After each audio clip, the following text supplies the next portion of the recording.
Bienvenue sur Info 83. Dans le cadre de nos découvertes des Varoises et des Varois qui bougent, aujourd'hui nous accueillons Erika Vautier. Bonjour Erika. Bonjour. Alors Erika, vous êtes enseignante, mais surtout vous vous êtes lancée dans l'aventure de la création d'articles textiles zéro déchet. Vous avez créé votre marque Trois Petits Points. Pourquoi cette démarche? Tout simplement parce qu'il y a quelques années, j'ai fait des recherches sur les cosmétiques, sur ce qu'on mettait sur la peau, ce que je mettais sur la peau de mes enfants en fait. Et de fil en aiguille, en fait, j'ai atterri sur plein de démarches qui existaient, qui démarraient, dont le zéro déchet. Et étant passionnée de couture, j'ai commencé à créer mes premiers articles.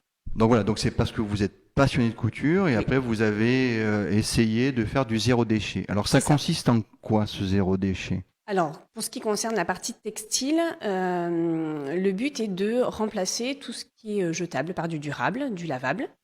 Et en réalité, une grande partie des articles que l'on trouve dans les supermarchés ont une solution zéro déchet.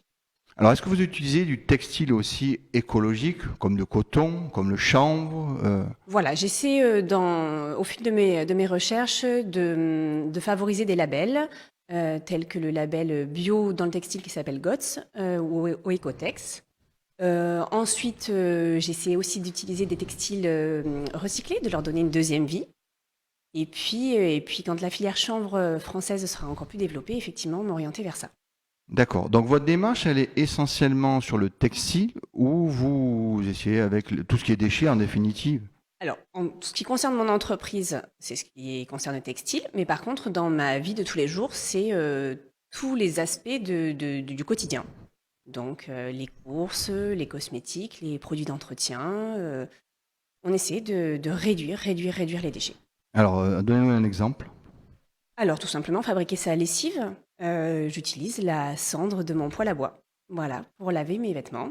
Donc, je n'achète plus du tout de lessive depuis des années. Je fais mes propres savons. J'achète mes aliments en vrac dans les divers commerces locaux ou chez mon maraîcher directement.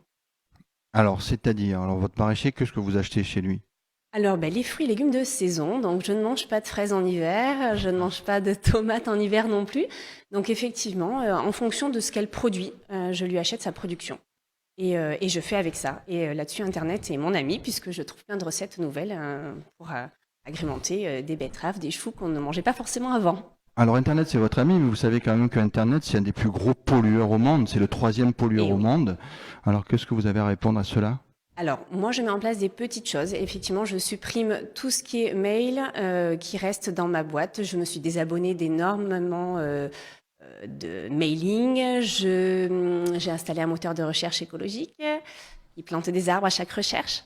Voilà, j'essaie des petites choses. Effectivement, on n'est pas parfait, mais on essaie d'aller vers quelque chose de mieux. Alors, il y a pas mal d'initiatives dans le Var sur des associations écologiques ou Mm, environnementales comme la COP sur mer, la mm, cerise sur le Gapeau, les colibris, tout à fait. Terre de partage, etc. Est-ce que vous êtes adhérente dans ces Oui, associations? oui. Laquelle?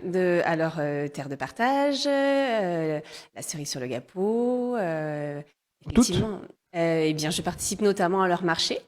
Donc, effectivement, je suis en lien avec ces associations qui œuvrent pour la transition. Et c'est vrai qu'on retrouve des personnes extrêmement bienveillantes dans ces milieux-là. Donc, c'est très agréable. Alors, vous êtes venue, Erika, avec certaines de vos créations. Est-ce que vous pouvez nous en montrer quelques-unes? Bien sûr. Alors, vous avez là de l'essuie-tout lavable. Alors, effectivement, j'essaie aussi de remplacer avec quelque chose d'esthétique. Donc, on a des choses qui sont quand même très absorbantes, plus qu'un torchon, hein, Vous pouvez le déployer parce qu'on bien voit sur la sûr. caméra. Donc, Donc, c'est fait avec quel produit? alors, on a du coton imprimé avec un label Ecotex, donc qui limite les produits chimiques à l'usage. Et on a à l'intérieur de l'éponge biface nid d'abeille qui permet une absorption, mais également un usage facilité parce qu'il ne retient pas les petits déchets, les petites miettes que l'on pourrait ramasser. Ensuite, On a également, alors ça c'est un traditionnel dans le zéro déchet, généralement les gens commencent par là, les cotons démaquillants, les lingettes lavables, donc qui sont absorbantes, mais également très très douces puisque c'est de la micro-éponge et non pas de l'éponge, qui elle a le label GOTS bio. Donc là, on peut faire ses assortiments en fonction de ses envies. Nous avons aussi quelque chose qui fonctionne très bien et qui est très facile d'utilisation. Ce sont les charlottes à saladier qui remplacent le film étirable tout simplement, que l'on utilise quelques minutes, voire quelques heures et que l'on jette. Donc là, on lave tout simplement à l'éponge ou en machine et c'est réutilisable à l'infini. Et ça s'adapte sur différents supports. Et ensuite, nous avons des étuis imperméables parce qu'en zéro déchet, on utilise des savons, non plus des gels douche. Donc on transporte son petit savon dans un étui imperméable pour pouvoir le transporter même humide. Pareil pour la brosse à dents. Et nouveauté que je vais dévoiler là, ce sont des étuis... Super, c'est une surprise. Et oui, des étuis imperméables. C'est un scoop pour nous, c'est un scoop. C'est un scoop. Oui, je n'en ai pas parlé nulle part, même pas sur ma page. Merci beaucoup, Erika. Et j'ai réussi à faire des étuis imperméables avec des pailles réutilisables, mais locales. Et on a donc du roseau varois. C'est pas du bambou qui vient de l'autre bout de la terre. Et donc, on a son étui avec ses pailles que l'on peut transporter partout pour refuser de façon bienveillante les pailles dans les différents bars. Et puis, autre chose, quand on va très très loin dans le zéro déchet, on a les serviettes hygiéniques lavables. Donc, effectivement, bon nombre de femmes maintenant se préoccupent de leur santé et de la santé de la planète. Et donc, ça, c'est une gamme qui se développe bien et qui s'adapte à toutes les femmes. Eh ben, merci beaucoup, Erika. Donc tout cela, on va pouvoir le voir justement au salon Feminart, qui va se dérouler à partir de ce vendredi, le 30 novembre. Donc vous allez avoir un stand. Voilà, j'ai un stand, c'est la deuxième année que j'expose au Feminart, donc durant 3 jours, où je présenterai toute ma gamme. Et effectivement, je travaille dur pour pouvoir présenter toutes mes créations. Donc justement, Erika, vous allez avoir un stand. Donc qu'est-ce que vous allez proposer sur votre stand ? Alors je vais beaucoup expliquer en fait, beaucoup discuter avec les personnes, quelles sont leurs façons de vivre, comment ils envisagent le zéro déchet, parce que le zéro déchet, il ne faut pas se lancer tête baissée dans tout changer, c'est pas possible. Donc on utilise d'abord les choses avec lesquelles on se sent à l'aise, on discute et on change les choses petit à petit. Donc on discute beaucoup, on partage. Est-ce que vous sentez une âme de la Suédoise, Greta Thunberg, qui parcourt le monde entier ? Est-ce que vous vous assimilez à cette demoiselle ou pas vraiment ? C'est une autre démarche ? Je dirais que c'est juste différent peut-être dans la façon d'approcher les choses. J'essaie vraiment d'être dans le conseil, la bienveillance. Greta l'est certainement aussi, mais c'est vrai qu'elle est dans d'autres sphères. Moi, je partage beaucoup. Je partage avec mes élèves. Je fais des ateliers avec les parents. Je discute beaucoup.